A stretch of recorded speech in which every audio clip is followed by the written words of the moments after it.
السلام علیکم ورحمۃ اللہ وبرکاتہ. الحمد للہ رب العالمین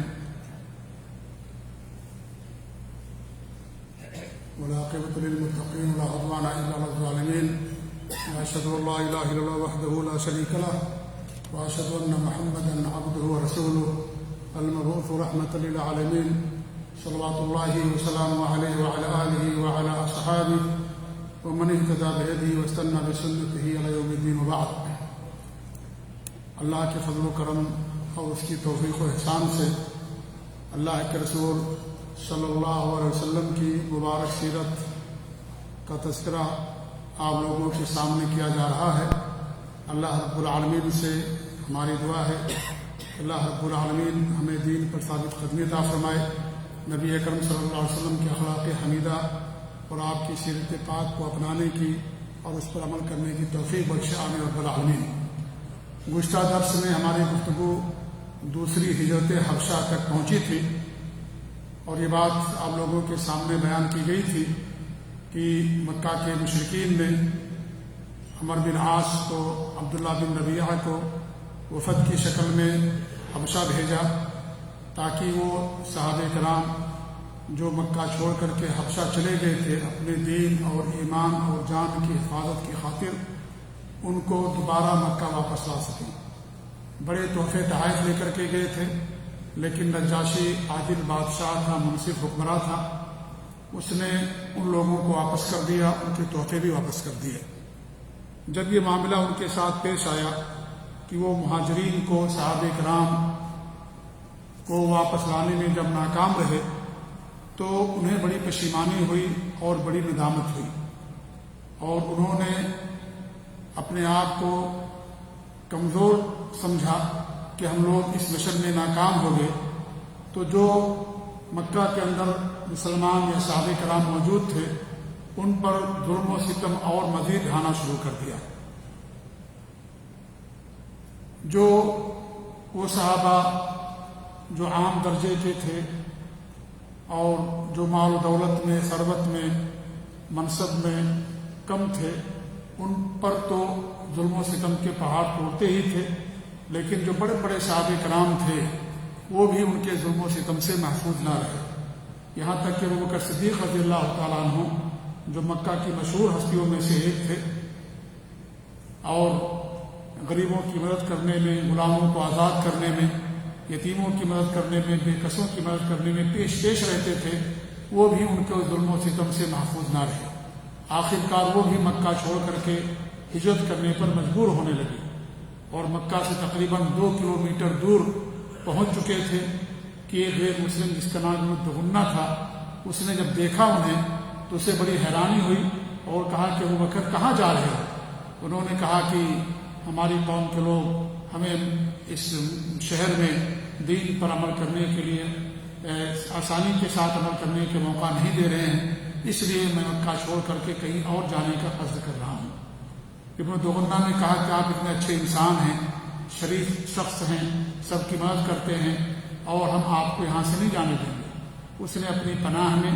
مکہ واپس لے کر کے آیا. اس سے آپ اندازہ لگا سکتے ہیں کہ کس طریقے سے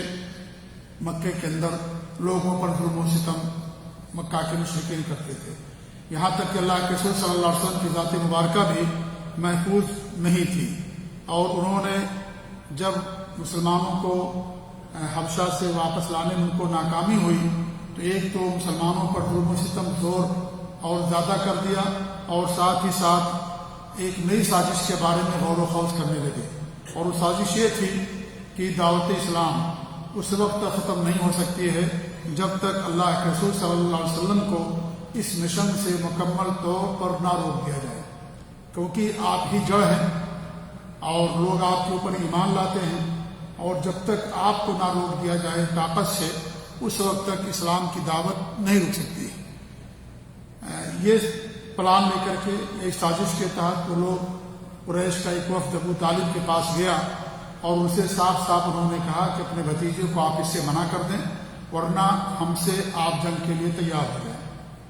بڑی سخت باتیں کہیں ابو طالب سے. ابو طالب ضعیف ہو گئے تھے, عمر دراز تھے. جب وہ لوگ چلے گئے تو آپ نے ابو طالب نے اپنے بھتیجے کو بلایا اور بہت زیادہ یعنی ان کی باتوں سے متاثر ہوئے تھے وہ، اور انہوں نے کہا کہ میں بوڑھا ہو گیا ہوں، ابھی تک میں نے آپ کا بڑا دفاع کیا، لیکن اب میرے پاس دفاع کرنے کی زیادہ طاقت نہیں بچی ہے، اور قریش کے لوگ آئے تھے، بڑی سخت اور سست باتیں انہوں نے مجھ سے کہی ہیں، اور میں نے آپ کی وجہ سے ان تمام باتوں پر صبر کیا، لہذا میں چاہتا یہ ہوں کہ آپ اپنے اس مشن سے باز آ جائیں۔ اللہ کے رسول صلی اللہ علیہ وسلم نے جب اس مشن سے واپس آنے پر یعنی یہ دو لفظوں میں کہہ دیا کہ ہم اس سے باز نہیں آ سکتے، اللہ تعالیٰ کا پیغام ہے، اور اس اللہ تعالیٰ کے پیغام کو دنیا تک پہنچانا ہماری ذمہ داری ہے لوگوں تک، لہذا آپ ہماری مدد کریں نہ کریں، میں اس مشن سے کبھی باز نہیں آ سکتا۔ بعض روایتوں کے اندر آتا ہے کہ آپ نے یہ کہا کہ اگر تم لوگ میرے دائیں ہاتھ میں چاند رکھ دو اور دائیں ہاتھ میں سورج رکھ دو اور بائیں ہاتھ میں چاند رکھ دو، تب بھی میں اس کام کو اس حد تک پہنچائے بغیر نہیں چھوڑوں گا، یا تو دین غالب ہو جائے یا تو میں اس کی راہ میں قربان ہو جاؤں۔ یہ روایت بیان تو کی جاتی ہے، لیکن صحیح بات یہ ہے کہ روایت صحیح نہیں ہے، لیکن یہ بات ضرور ہے کہ آپ صلی اللہ علیہ وسلم نے دو ٹوک لہجے میں کہہ دیا کہ آپ ہماری مدد کریں نہ کریں، ہم اللہ تعالیٰ کے اس مشن کو، پیغام کو لوگوں تک پہنچائے بغیر ہم اس سے باز نہیں آ سکتے۔ جب ابو طالب نے آپ کا یہ عزم اور حوصلہ دیکھا تو ان کی آنکھیں شبار ہو گئی، رونے لگے اور کہا کہ جاؤ بھتیجے، اپنا مشن میں تم لگے رہو، اور جہاں تک ہو سکے گا میں تمہاری مدد کرتا رہوں گا۔ اس کے بعد آپ صلی اللہ علیہ وسلم لوگوں کو دین کی دعوت دیتے رہے۔ جب مکہ کے مشرکین نے دیکھا کہ ہمارے اس بات کا ان پر کوئی اثر نہیں پڑا، پھر دوبارہ ابو طالب کے پاس آتے ہیں، اور اس وقت ایک خوبصورت اور مکے کا ایک مشہور نوجوان تھا جس کا نام تھا عمارہ بن ولید بن مغیرہ، اس کو لے کر کے ابو طالب کی خدمت میں لوگ حاضر ہوئے اور یہ کہنے لگے کہ ابو طالب قریش کا سب سے خوبصورت باقا اور نوجوان ہے، اور ہم چاہتے ہیں کہ آپ اسے لے لیں اور اپنا بیٹا بنا لیں، اور آپ کا جو بھتیجا ہمیں دے دیں، کیونکہ وہ ہمارے دین سے لوگوں کو منع کرتے ہیں، اور اس طریقے سے آپ کو بیٹا بھی مل جائے گا، آپ اس کی پرورش کیجئے، وہ آپ کا دفاع کرے گا، اور اس طریقے سے ہم آپ کے بھتیجے کو قتل کر دیں گے۔ اگر آپ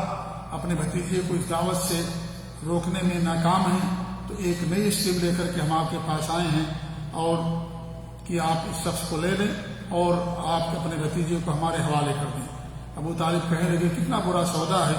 تو اپنا بیٹا مجھے دیتے ہو تاکہ میں اسے کھلاؤں پلاؤں بڑا کروں پالوں پوسوں، اور میرا بیٹا طلب کرتے ہو کہ تم جا کر کے اسے قتل کر دو، اللہ کی قسم یہ ہرگز نہیں ہو سکتا، یہ کبھی نہیں ہو سکتا کہ میں اپنے بھتیجے کو تمہیں دے دوں اور تمہارے بیٹے کو پالوں اور پوسوں۔ یہ تقریباً سن 6 نبوی کے یعنی نبوت کے 6 سال یہ واقعہ گفتگو پیش آئی۔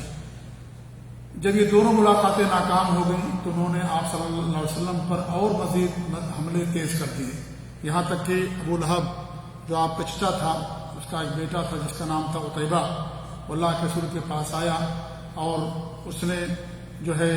آپ پر جھپٹا بھی اور آپ کے کرتے کو کپڑے کو بھی پھاڑ دیا، اور اس طریقے سے آپ کے چہرے مبارک پر اس خبیث اور ناہنجار نے تھوک بھی دیا، اور اس موقع پر آپ صلی اللہ علیہ وسلم نے اس پر بددعا فرمائی اور کہا کہ اللہ تعالیٰ اپنے کتوں میں سے کسی کتے کو اس کے اوپر مسلط کر دے۔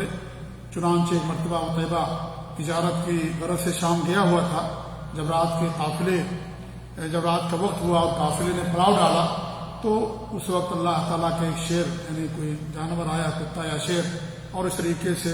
اسے چیر پھاڑ ڈالا اور اسے مار ڈالا۔ اللہ کے رسول صلی اللہ علیہ وسلم نے بددعا کی، اللہ رب العالمین نے آپ کی بددعا قبول فرما لی۔ اس طریقے سے عقبہ بن ابی معیط نامی ایک ملعون اور خبیث شخص تھا، اس نے بھی آپ کو تکلیف پہنچانے میں کوئی کسر نہیں چھوڑی، اور ایک مرتبہ آپ صلی اللہ علیہ وسلم مکے کے اندر مسجد حرام میں سجدے کی حالت میں تھے کہ اس نے اپنا پاؤں اللہ کے رسول صلی اللہ علیہ وسلم کی گردن پر رکھ دیا، اور اس طریقے سے اس نے روڈا کہ آپ کی آنکھیں ایسا لگتا تھا کہ باہر نکل آئیں گی۔ اس طریقے سے ابو جہل یہ بھی بڑا شریر اور خبیث انسان تھا، اور یہ بھی اللہ کے رسول صلی اللہ علیہ وسلم اور صحابہ کرام کو تکلیف پہنچانے میں پیش تھا۔ ایک مرتبہ اس نے بڑا پتھر لیا اور یہ سوچا کہ جا کر کے اس بڑے پتھر سے آپ کے اوپر حملہ کر دوں. وہ پتھر لے کر کے جا ہی رہا تھا کہ واپس ہو گیا. لوگوں نے کیا ہوا؟ اس نے کہا کہ میں پتھر لے کر کے جا رہا تھا کہ لیکن ایک بڑا اونٹ اپنا منہ کھولے ہوئے میرے سامنے آ گیا اور ایسا لگ رہا تھا کہ مجھے وہ کھا جائے گا، اس لیے میں پیچھے لوٹ آیا. اللہ کے رسول صلی اللہ علیہ وسلم نے فرمایا کہ اگر وہ آگے آتا تو وہ اسے کھا لیتا، اسے ختم کر دیتا. کہ اللہ العالمین کی طرف سے فرشتے تھے جو میری حفاظت کرنے کے لیے آئے ہوئے تھے. تو اس طریقے سے ان لوگوں نے، مکہ کے مشرکین نے، جہاں دیگر مسلمانوں کو تکلیفیں پہنچائیں، ظلم و ستم کے پہاڑ توڑے، وہیں پر اللہ کے رسول صلی اللہ علیہ وسلم کی ذات مبارکہ بھی ان کے ظلم و ستم سے محفوظ نہ رہی. یہ ظلم جاری تھا کہ اچانک اللہ العالمین کی مدد آتی ہے اور آپ کے چچا حمزہ رضی اللہ تعالیٰ عنہ اسلام قبول کرتے ہیں. واقعہ یہ ہوا کہ ابو جہل آپ صلی اللہ علیہ وسلم مکے کے اندر تھے، خانہ کعبہ کے اندر. تو ابو جہل آپ کے پاس آیا اور اس نے آپ کو سخت اور سست کہا اور آپ خاموش رہے، لیکن اس ملعون نے آپ کے سر پر پتھر دے مارا، جس کی وجہ سے خون بہ نکلا اور ابو جہل قریش کے ساتھ خانہ کعبہ کے اندر جا کر کے بیٹھ گیا. اس وقت آپ کے چچا حمزہ رضی اللہ تعالیٰ عنہ جنہیں سید الشہداء کہا جاتا ہے، اور ہمارے نبی ان کو سید الشہداء قرار دیا کہ تمام شہیدوں کے سردار امیر حمزہ رضی اللہ تعالیٰ عنہ ہیں جنہیں غزوہ احد کے اندر شہید کیا گیا تھا. وہ اس وقت گھر پر تشریف موجود نہیں تھے. جب گھر پر واپس آتے ہیں تو انہیں اطلاع ملتی ہے کہ ابو جہل نے آپ کے بھتیجے کو تکلیف پہنچائی ہے. تو وہ تیر اور نیزہ لے کر کے جاتے ہیں اور خانہ کعبہ کے اندر ہی مسجد حرام کے اندر ابو جہل کے اوپر وار کرتے ہیں اور اس طریقے سے اس کے سر پر اتنی زور سے کمان ماری کہ اس کا سر پھوڑ دیا اور اس طریقے سے کے سر سے بہت زیادہ خون بہ نکلا اور کہا کہ تو میرے بھتیجے کو تکلیف پہنچاتا ہے، گالی دیتا ہے اور تجھے نہیں معلوم ہے کہ میں اسی کے دین پر ہوں. حالانکہ اس وقت انہوں نے اسلام قبول نہیں کیا تھا اور یہ جاہلیت کی جو اہمیت ہوتی ہے قبیلے کی، اس بنیاد پر جا کر کے انہوں نے اللہ کے رسول صلی اللہ علیہ وسلم کا انتقام لیا تھا. لیکن اللہ رب العالمین نے بعد میں ان کے دل کے اندر اسلام کو پیوست کر دیا. اور ایسا ہوتا ہے کہ اسلام انسان شروع میں کسی دنیاوی مقصد کے لیے اسلام قبول کرتا ہے، پھر اس کے دل کے اندر اسلام کی محبت بیٹھ جاتی ہے اور اس طریقے اسلام کے لیے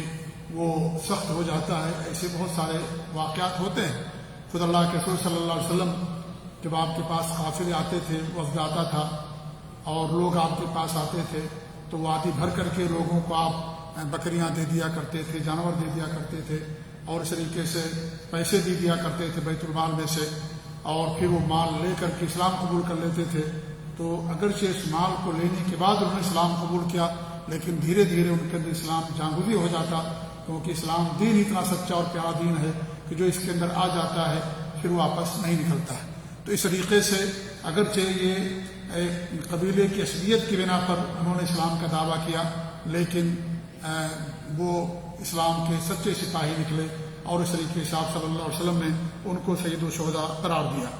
یہ نبوت کے 6 سال کا واقعہ ہے اور ان کا اسلام لانا کافروں پر کافی بھاری گزرا، کیونکہ بڑے بہادر تھے اور علاقے کے اندر، پورے مکے کے اندر ان کا بھی بڑا زور شور اور غلغلہ تھا. اس کے بعد 3 دن کے بعد ایک بڑا واقعہ یہ پیش آیا کہ عمر فاروق رضی اللہ تعالیٰ عنہ کو اللہ رب العالمین نے اسلام کی توفیق دے دی. اللہ کے رسول صلی اللہ علیہ وسلم نے اللہ تعالیٰ سے دعا کی تھی اور یہ کہا تھا، جیسا کہ سنن ترمذی کی روایت ہے،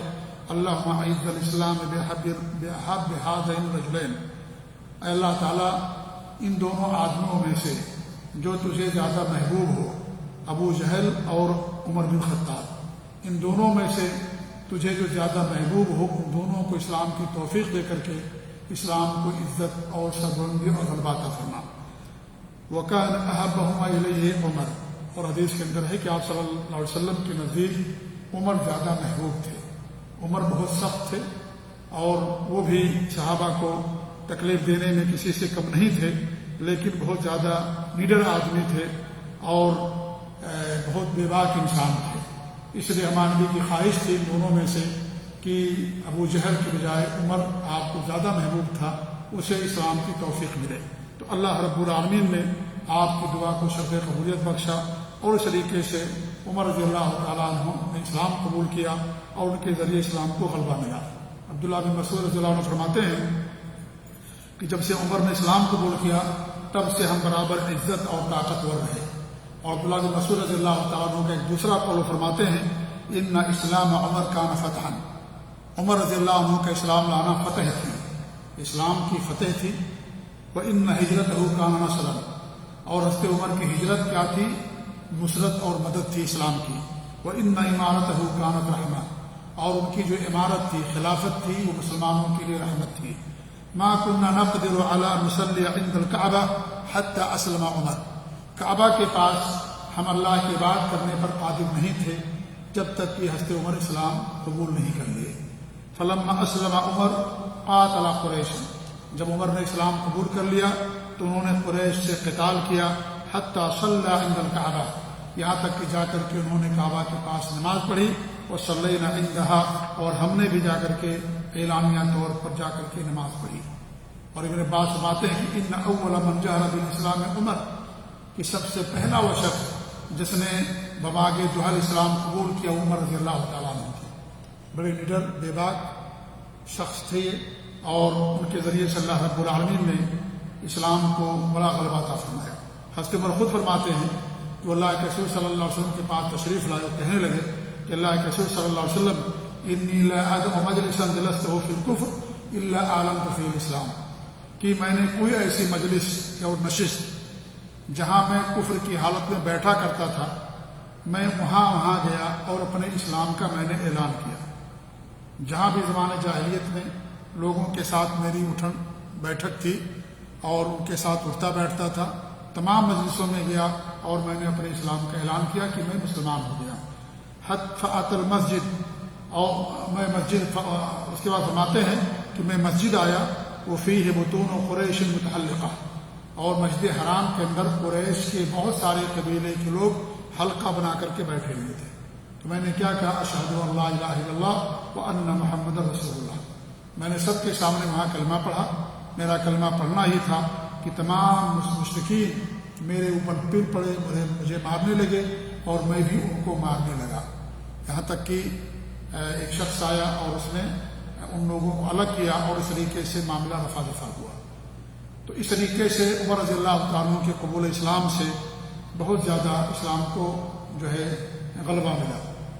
بلکہ ابن عباس رضی اللہ تعالیٰ عنہ نے عمر رضی اللہ عنہ سے پوچھا کہ آپ کا لقب فاروق کیسے پڑا؟ تو ان کا لقب فاروق ہے، تو انہوں نے پوچھا کہ آپ کا لقب فاروق کیسے پڑا؟ تو انہوں نے کہا کہ جب میں مسلمان ہوا تو میں نے اللہ کے رسول صلی اللہ علیہ وسلم سے کہا کیا ہم حق پر نہیں ہیں؟ کہا ہم ضرور حق پر ہیں، اگر ہم زندہ ہیں تو بھی حق پر ہیں، اور اگر وفات پا جائیں، شہادت ہو جائے، مر جائیں تو بھی ہم ہی حق پر ہیں۔ تو میں نے کہا، فرماتے ہیں کہ پھر چھپنا کیوں؟ جب ہم حق پر ہیں تو چھپ کر کے کیوں ہم اللہ تعالیٰ کی بات کریں؟ ہم ضرور باہر نکلیں گے اور باہر جا کر کے اسلام کا اعلان کریں گے۔ کہتے ہیں وہ کہ ہم نے دو صف بنائی،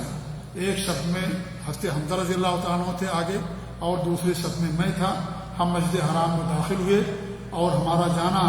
کافروں پر ایسی چوٹ لگی کہ اب تک انہیں ایسی چوٹ نہ لگی تھی، اور اسی دن اللہ کے رسول صلی اللہ علیہ وسلم نے مجھے فاروق کا خطاب عطا فرمایا۔ تو عمر رضی اللہ تعالیٰ عنہ کے اسلام کے قبول کرنے سے اسلام کو بڑی یعنی طاقت ملی اور بہت بڑا غلبہ ملا۔ حضرت عمر رضی اللہ تعالیٰ عنہ کے اسلام لانے کے واقعے سے کے متعلق ایک واقعہ بہت مشہور ہے کہ وہ اپنے بہنوئی سعید بن زید یعنی اللہ کے رسول صلی اللہ علیہ وسلم کو قتل کرنے کے لیے جا رہے تھے۔ راستے میں کسی آدمی سے ملاقات ہو گئی تو انہوں نے کہا کیا ارادہ؟ کہا کہ اللہ کے محمد صلی اللہ علیہ وسلم قتل کرنے جا رہے۔ تو انہوں نے کہا کہ کیا تمہیں اپنے گھر کی بھی کچھ خبر ہے؟ کہا کہ نہیں۔ کہا تمہارے بہنوئی، تمہاری بہن مسلمان ہوگی، سعید بن زید ان کے بہنوئی تھے،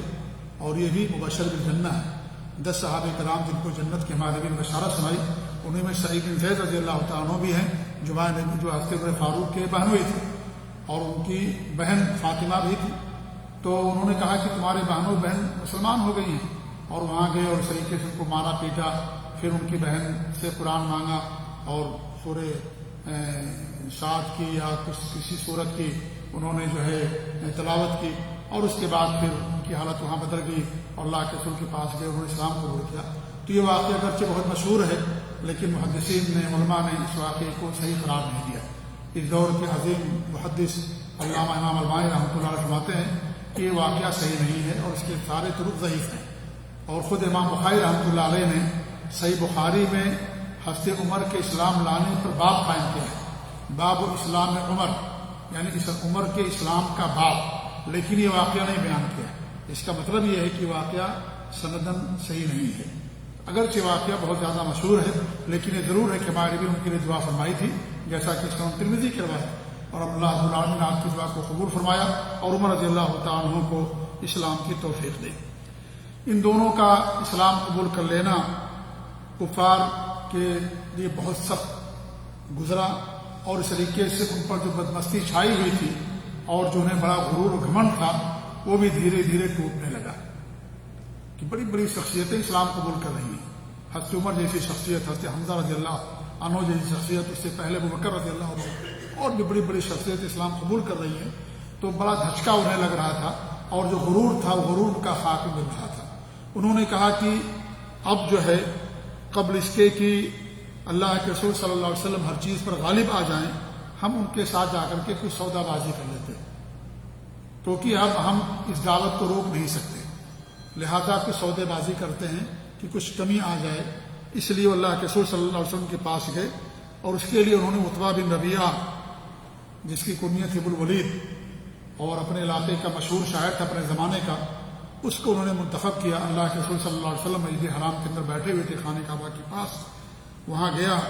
اور آپ سے وہ مخاطب ہو کر کے کہنے لگا کہ میرے بھتیجے، ہماری قوم میں آپ کا بڑا اونچا مقام و مرتبہ ہے،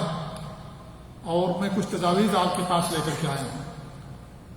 آپ سے امید ہے کہ ہماری تجاویز پر آپ ضرور غور کریں گے۔ پہلی تجویز یہ ہے کہ اگر آپ کو مال چاہیے تو ہم بہت زیادہ آپ کو مال دینے کے لیے تیار ہیں، اگر آپ کو پورے مکے کی سربراہی چاہیے تو سربراہی بھی ہم دینے کے لیے آپ کو تیار ہیں، اور اگر آپ بیمار ہیں تو ہم آپ کے علاج کرنے کے لیے بھی بڑے حکیم سے تیار ہیں، لیکن آپ جو دعوت دے رہے ہیں اس دعوت سے باز آ جائیں۔ جب یہ عتبہ بن ربیعہ نے اپنی بات ختم کر دی تو آپ نے باقاعدہ ان سے سوال کیا، کہا کیا تمہاری بات ختم ہو گئی؟ کہا کہ ہاں۔ یہ ہے گفتگو کا انداز میرے بھائی، کہ انسان جب کسی سے گفتگو کرے جب تک اس کی پوری بات نہ سن لے، بات کو کاٹنا یہ آداب گفتگو کے خلاف ہوتا ہے۔ کافر ہے وہ، لیکن پھر بھی آپ نے اس کی عزت کی، احترام کیا اس کا انسان ہونے کے ناطے سے، اور کہا کہ کیا آپ کی بات مکمل ہو گئی؟ اس نے کہا کہ ہاں میری بات مکمل ہو گئی۔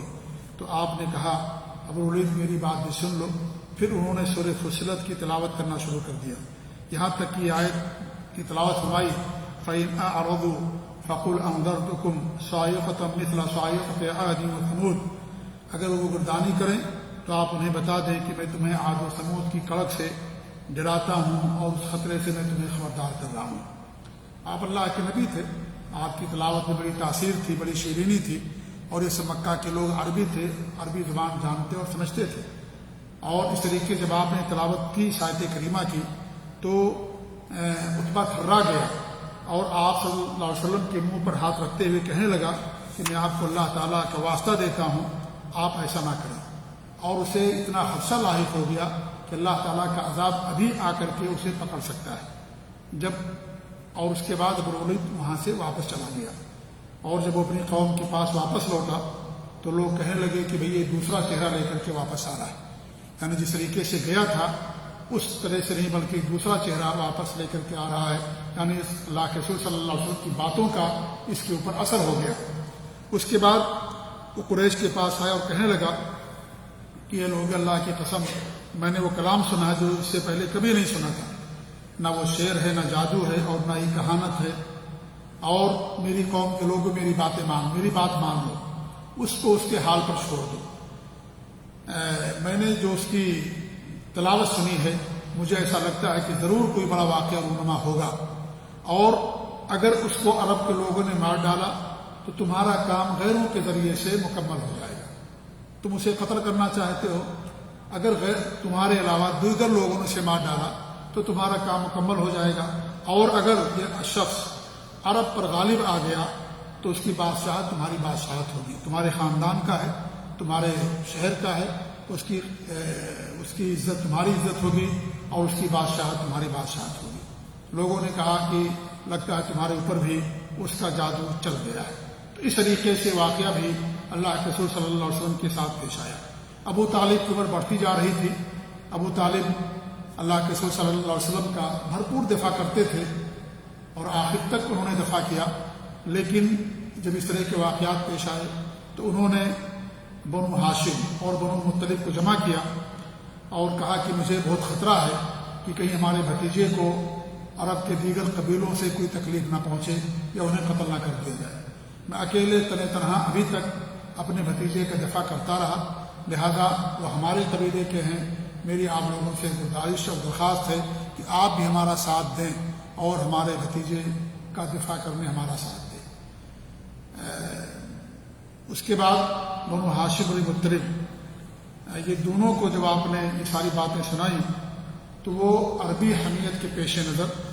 ان دونوں خاندانوں کے سارے افراد نے